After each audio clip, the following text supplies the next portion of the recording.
號啦，咁就想為到大埔火災去抽張牌，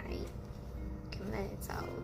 揀咗之前有抽過嘅 Beyond Memoria 啦，咁就睇下佢哋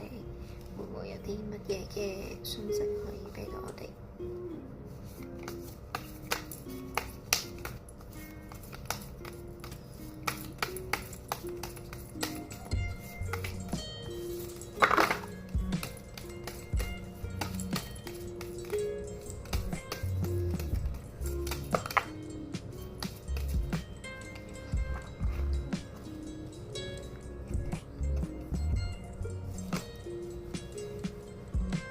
呢張牌呢一個係 Healing 嘅牌。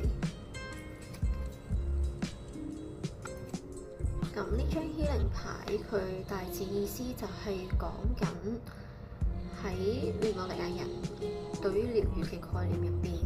佢哋睇嘅唔係單一嘅嗰一件事情本身啦。佢哋係會比較由一個再宏大嘅角度去睇嘅，同埋會喺啲能量學上去睇到呢件事情到底對於我哋有啲乜嘢嘅影響。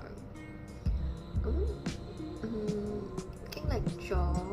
大埔火災，即係我哋唔係話想遺忘佢嘅帶嚟嘅一啲唔好嘅影響啦，一啲傷痛啦，一啲嘅離去啦，我哋絕對唔係話想唔理呢一啲事情，我哋必須要尊重，亦都去紀念呢啲嘅離去。但係我哋喺另一個角度去睇到嘅嘢，就係佢背後嘅一啲真相啦，一啲我哋都睇到人性嘅美好啦，尤其是市民自發嘅一啲物資啊嘅援助啦，或者心靈嘅援助等等。其實呢一啲就係喺佢哋嘅角度嚟睇，一啲更加值得我哋都要去關注嘅事情，唔係淨係唔好嘅嗰一面。而當你有嗰個嘅覺察去睇到呢件事情背後一啲好嘅地方，其實亦都係促進緊你嘅治癒。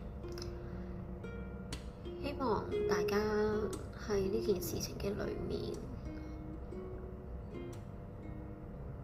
都可以得到療癒，呢一啲嘅傷痛係會慢慢嘅受到愈合。